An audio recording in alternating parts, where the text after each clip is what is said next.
Diberkatilah Ha Elohim Avinu, Avi Adonenu Yeshua HaMashiach, yang dengan rahmatnya yang besar telah mengaruniakan kepada kita segala sesuatu yang berguna untuk hidup dan juga untuk kesalehan bagi kemuliaan namanya. Beberapa waktu yang lalu saya pernah sedikit menjanjikan bahwa akan membahas tentang siapakah Ben Hameforah yang dimaksud oleh imam besar ketika Yeshua diperhadapkan dengan saksi-saksi yang palsu untuk menjatuhkan hukuman mati. Dan waktu itu banyak saksi-saksi yang memberatkan, saksi-saksi palsu tentunya. Dalam kondisi itu, di dalam Markus 14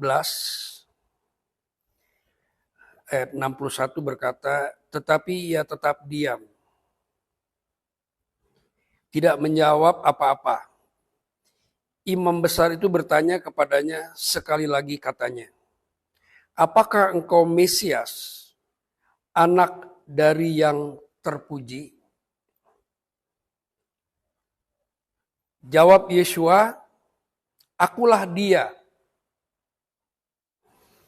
Dan kamu akan melihat anak manusia duduk di sebelah kanan yang maha kuasa dan datang di tengah-tengah awan-awan di langit. Pembicaraan ini adalah pembicaraan yang sangat relevan dengan persidangan itu. Imam besar bertanya, apakah engkau Mesias? Tentu Mesias ini adalah Mesias yang diharapkan kedatangannya. Dan Mesias ini disebut anak dari yang terpuji. Dalam bahasa Ibrani, kalimat ini dinarasikan demikian. Ha'atahu Hamashiach ben Hameforah. Dan jawaban Yeshua, anihu. Jadi Yeshua menjawab pertanyaan imam besar ini. Ve'atem tireu et ben ha'adam Yosef limin hagefurah. Uba be'ene hasamayim. Bila diterjemahkan, apakah engkau Hamashiach, putra Hameforah? Kata Hameforah bisa ditemukan di dalam liturgi ibadah Yudaism yang artinya terberkati atau yang terberkati. Hameforah diterjemahkan terpuji. Apakah engkau Mesias, anak yang terpuji? Siapakah yang terpuji itu? Itu adalah Hasem.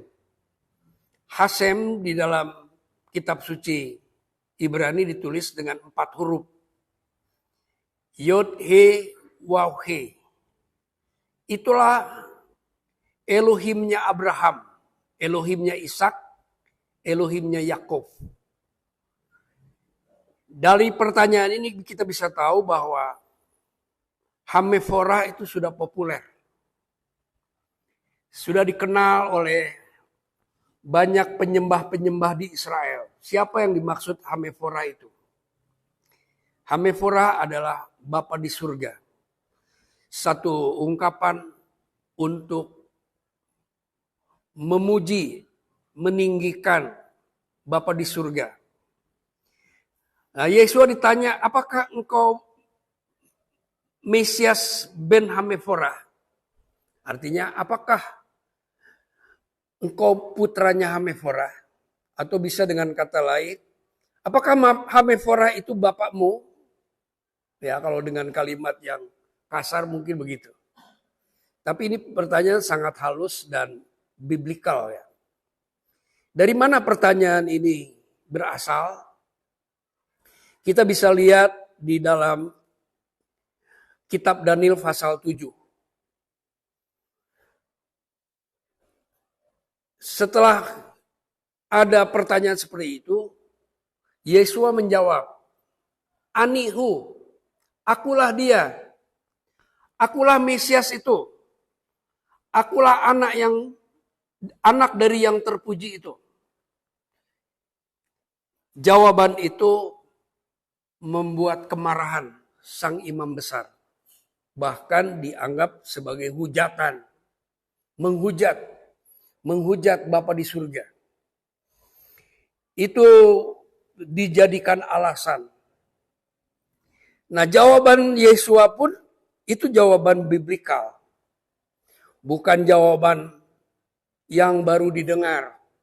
Karena di sini dikatakan, kamu akan melihat Ben-Hadad duduk di sebelah kanan yang maha besar. Di sebelah kanan yang maha kuasa. Dalam bahasa Ibrani sering disebut Limin Hagedullah. Di sebelah kanan. Yang memiliki otoritas tertinggi. Dan Yesua pernah mengatakan, Bapakku lebih besar daripada aku. Ben-Hadad ini duduk di sebelah kanan dan datang dengan awan-awan samayim. Jadi tidak datang hanya sosok sendirian, tapi ada fenomena di sekitarnya yang mengesankan tentang kemuliaan dan ketinggian, keluhuran.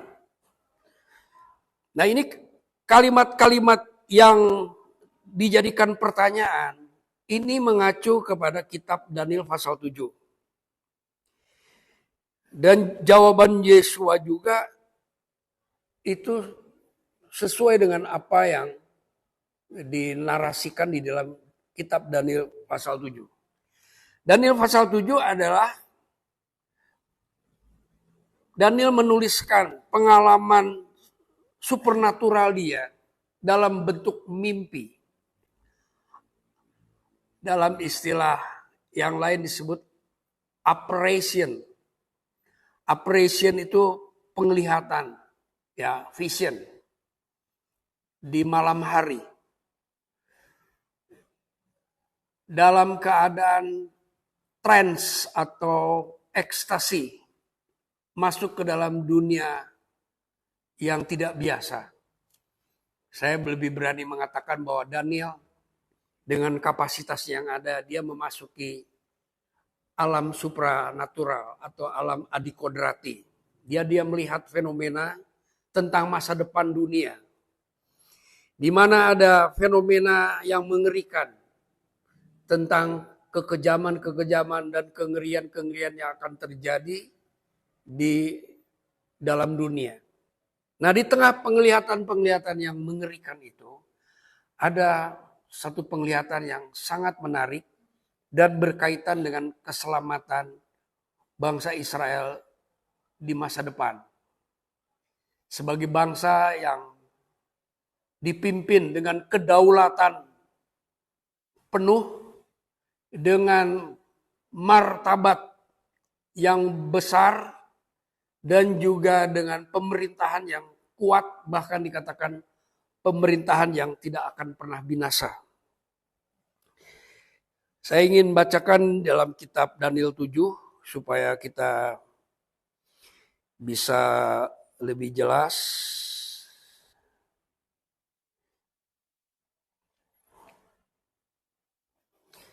Daniel pasal 7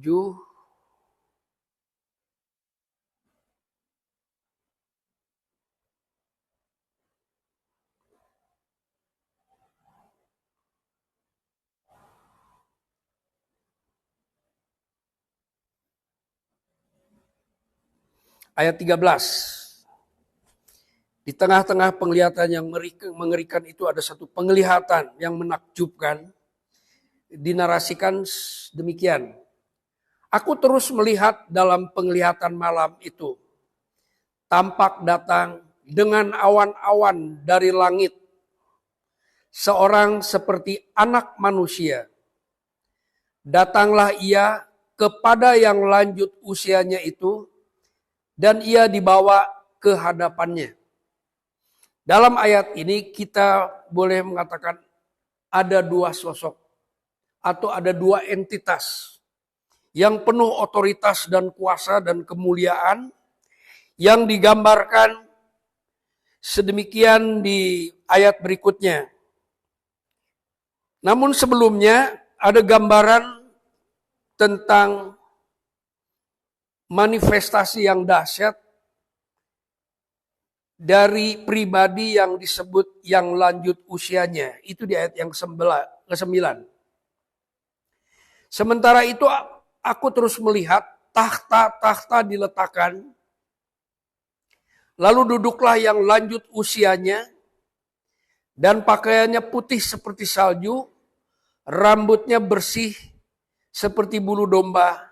Kursinya dari nyala api dengan roda-roda dari api yang berkobar-kobar. Ini menggambarkan tentang kedahsyatan Tuhannya orang Israel. Yang sering disapa dengan kata Adonai. Sering juga disapa dengan Hashem. Apabila orang Ibrani membaca tulisan Yod He Waw He, maka mereka akan menyebutnya Adonai atau Hashem. Saya yakin semua akan setuju bahwa yang dilihat oleh Daniel yang duduk di tahta itu di sekitar tahta-tahta yang banyak. Yang digambarkan pakaiannya putih seperti salju, rambutnya bersih seperti bulu domba, dan selanjutnya. Di sini disebutkan yang lanjut usianya. Kalau kita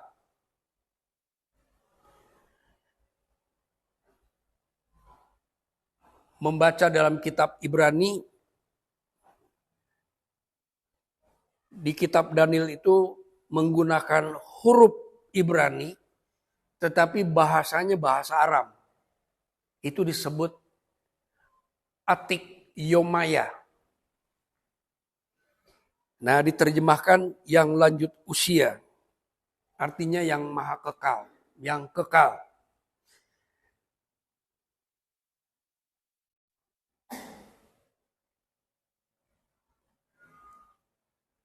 Nah, sementara penglihatan itu di hadapan yang lanjut usia itu ada seorang seperti anak manusia. Di dalam tulisan kitab Daniel dengan huruf Ibrani berbahasa Aram disebut Bar Enas ya, atau Bar Enos.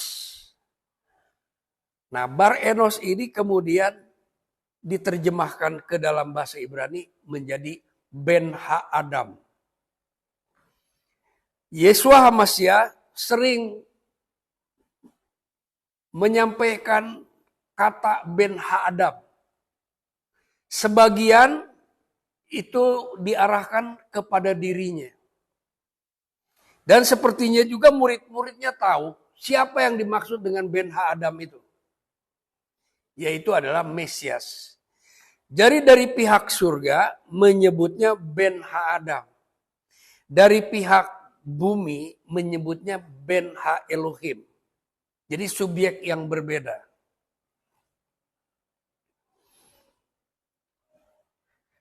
Di ayat yang ke-14, lalu diberikan kepadanya kekuasaan dan kemuliaan dan kekuasaan sebagai raja.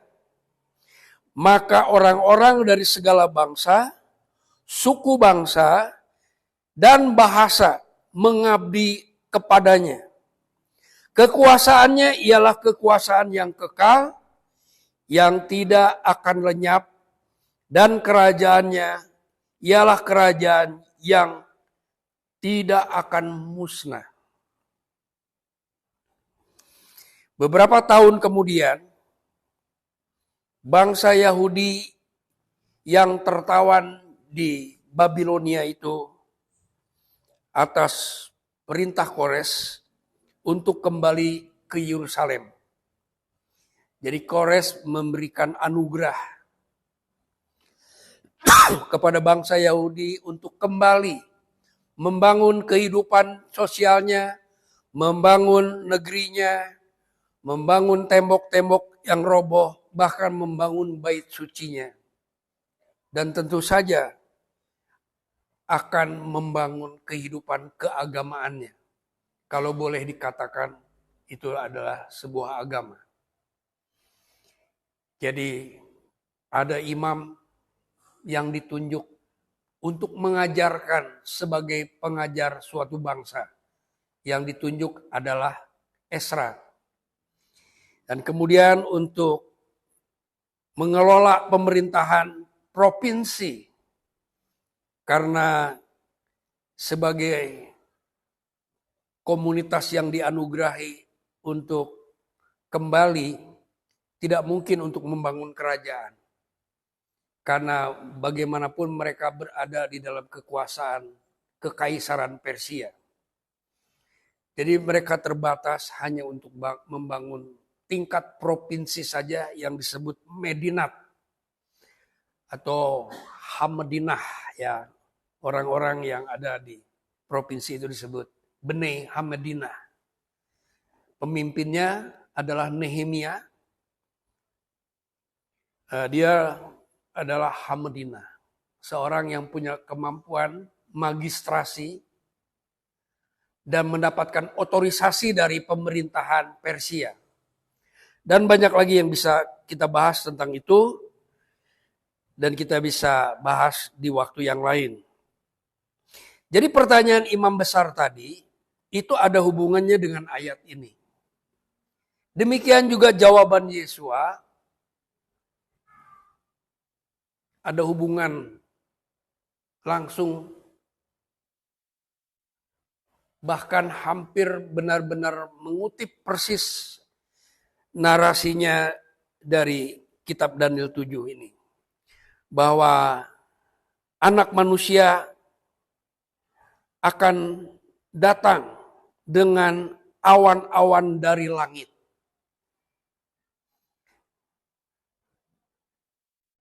Jadi kalau nanti Mesias datang, itu akan datang dengan awan-awan. Bahkan ada nubuatan bahwa orang-orang yang menjadi miliknya akan diangkat ke awan-awan itu untuk mendapatkan bagian kemuliaan bersama-sama dengan kemuliaan Mesias pada waktu kedatangannya. Jadi dua sosok ini bisa menjadi bahan untuk pemahaman bahwa ada dua entitas. Ada yang memberikan otoritas, ada yang menerima otoritas. Yang memberi tentu saja lebih besar daripada yang menerima. Di situ juga dikatakan ada yang menerima kemuliaan, dignity, ya, dignitas, martabat. Dari pihak yang memiliki martabat yang lebih besar, memberikan martabat kepada seseorang yang disebut seperti anak manusia atau Bar Enos ini. Lalu yang ketiga, memberikan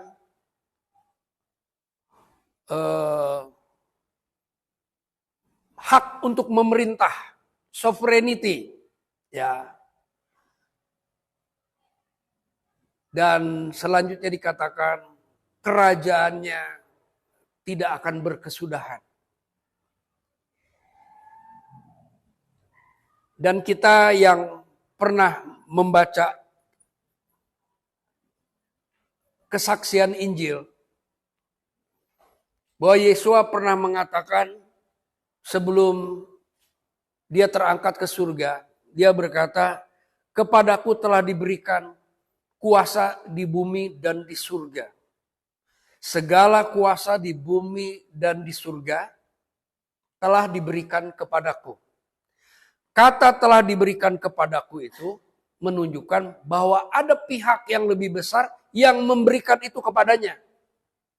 Ada otoritas yang lebih besar yang memberikan segala kuasa itu kepadanya.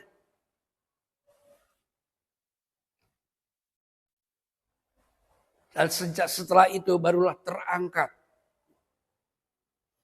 Melewati awan-awan. Dan selanjutnya duduk di sebelah kanan yang maha besar.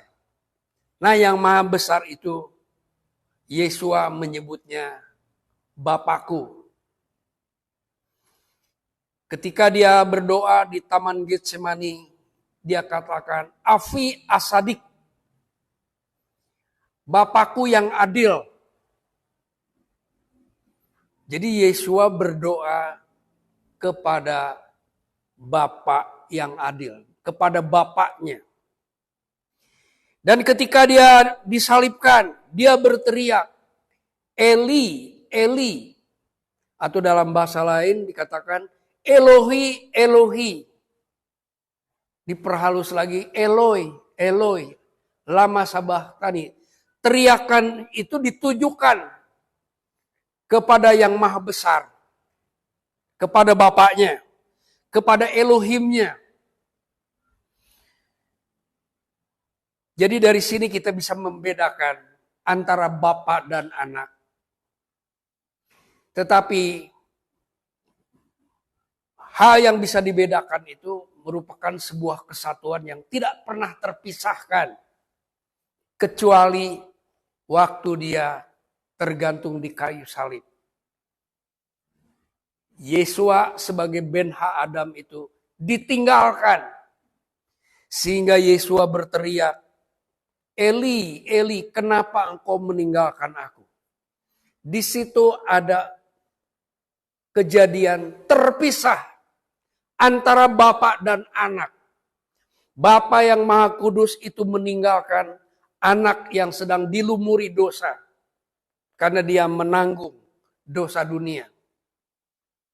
Ini bisa dijabarkan dalam pemahaman yang lebih luas. Jadi pembedaan ini diperlukan supaya kita memiliki konstruksi pengetahuan atau konstruksi pengenalan kita kepada siapa kita menyembah. Di ayat lain mengatakan bahwa Yesua mengajarkan kita untuk menjadi penyembah-penyembah benar. Yaitu penyembah Bapa. Yesua tidak mengajarkan menjadi penyembahku, tapi penyembah Bapa. Lalu mungkin ada orang bertanya, mengapa kita menyembah dan mengakui Yesua sebagai Tuhan? Itu ada dasarnya. Bisa dipelajari dari ayat-ayat Daniel tadi. Yesua menjadi Tuhan dan menjadi Mesias itu sudah ada kronologi pemahaman sebelumnya. Kepadanya diberikan kuasa. Akan memerintah bangsa-bangsa. Dan semua bangsa-bangsa harus mengabdi kepadanya. Dalam bahasa lain bisa menggunakan kalimat mempertuan dia. Jadi Bapa di surga menghendaki supaya kita mempertuan dia. Zaman ini kita bisa menolak. Bisa tidak percaya, bisa menolak. Dan tidak bisa menerima itu. Kita punya hak itu. Tapi ada satu saat di mana kita tidak punya alasan lagi untuk menolaknya. Tidak punya alasan lagi untuk menerima dia sebagai Tuhan. Karena ada firman yang berkata, setiap lidah akan mengaku bahwa Yesua adalah Ha-Adon, bukan Adonai.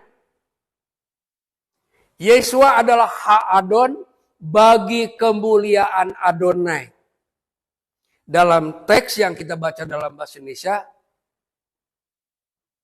Tuhan bagi kemuliaan Bapa. Jadi ketuhanan Yesua itu bagi kemuliaan Bapa. Bagi kemuliaan yang lanjut usia tadi. Karena kuasa itu berasal dari yang lanjut usia. Dari Bapa surgawi yang memberikan kekuasaan untuk diterima sebagai Ha-Adon. Sebagai master. Dan kita lebih sering mengungkapkan menjadi Tuhan. Di dalam Kisah Rasul pasal 2, itu Rasul Petrus pernah menggambarkan bahwa Bapa bisa dibedakan dengan Yesua. Ha Elohim bisa dibedakan dengan Mesias, dengan Hamasyah. Di dalam Kisah Rasul 2 ayat 32,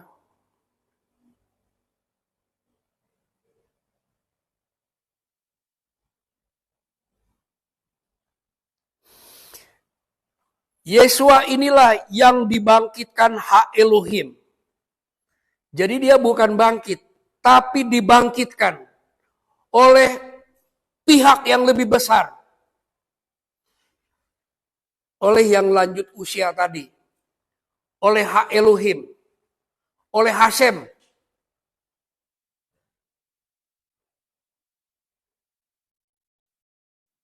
Dan tentang hal itu kami semua adalah saksi. Saya sangat percaya dengan para saksi itu. Karena telah dibuktikan dalam sejarah bahwa saksi itu sampai hari ini masih berlaku kesaksiannya. Dan melewati zaman dan teruji dengan segala tantangan dan argumen-argumen dunia.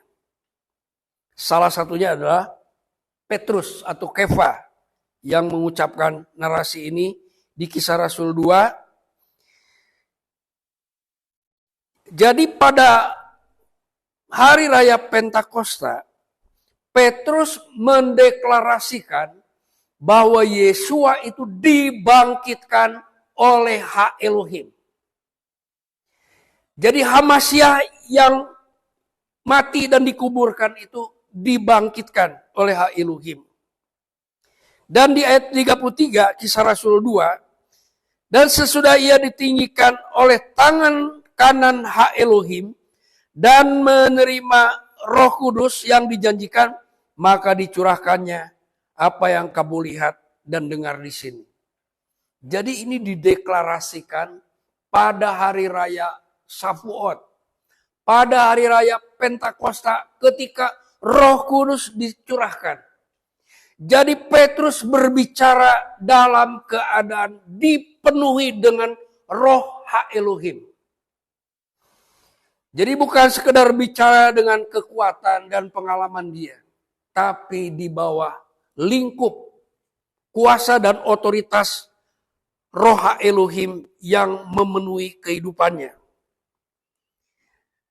Lebih lanjut, dia mendeklarasikan bahwa di ayat 36 Kisah Rasul pasal 2, jadi seluruh kaum Israel harus tahu dengan pasti bahwa Ha Elohim telah membuat Yesua yang kamu salibkan itu menjadi Tuhan dan Mesias. Jadi ini dideklarasikan, bukan dikonsili. Ada orang yang mengatakan Yesus atau Yesua itu dijadikan Tuhan pada waktu konsili Nicea. Itu keliru.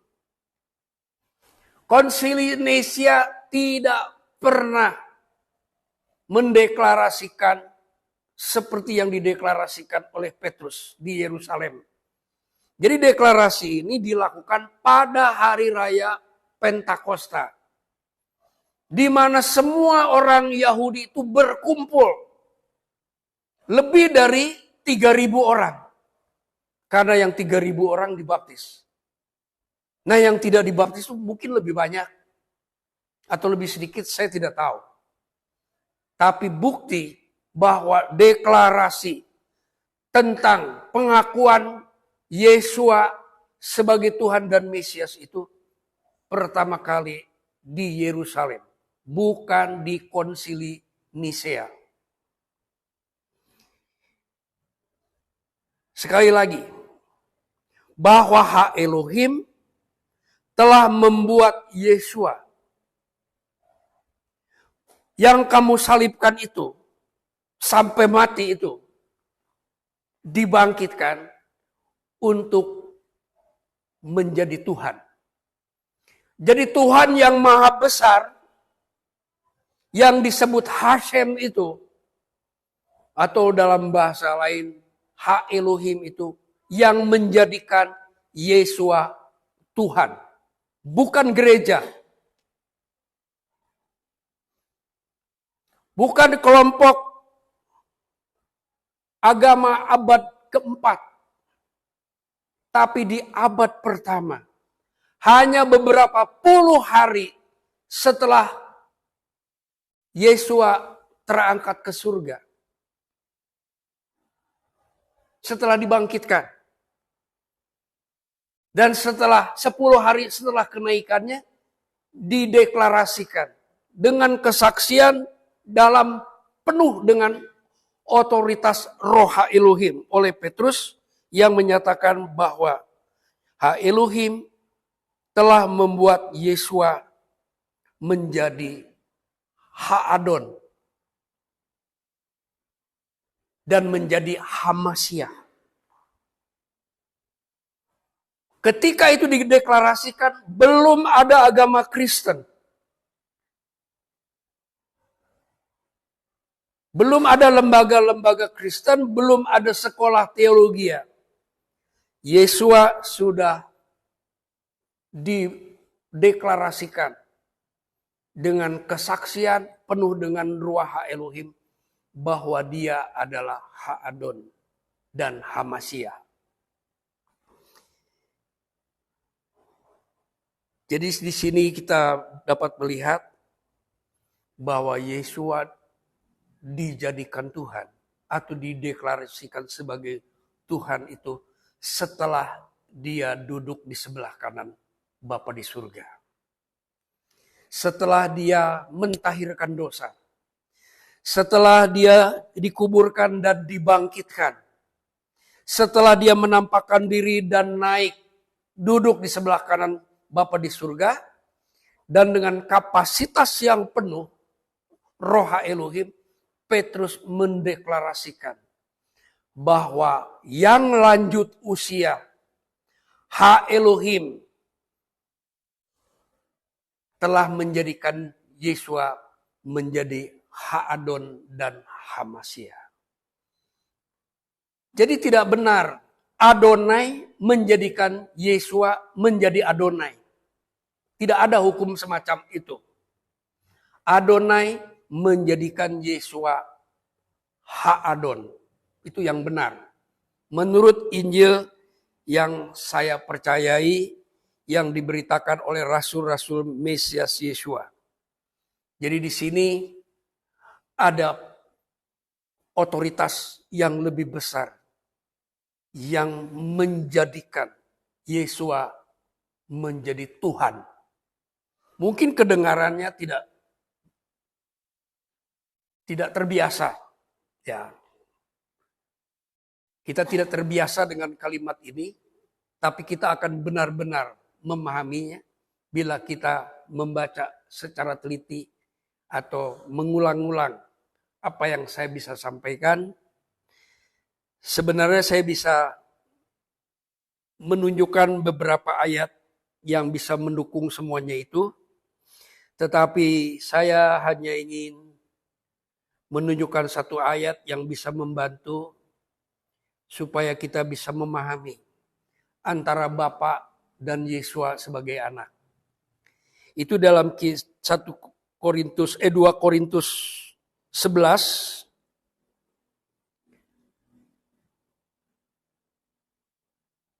ayat 31. Di sini dikatakan,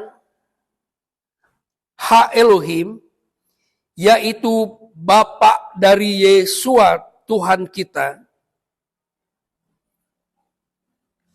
Hameforah, sampai selama-lamanya.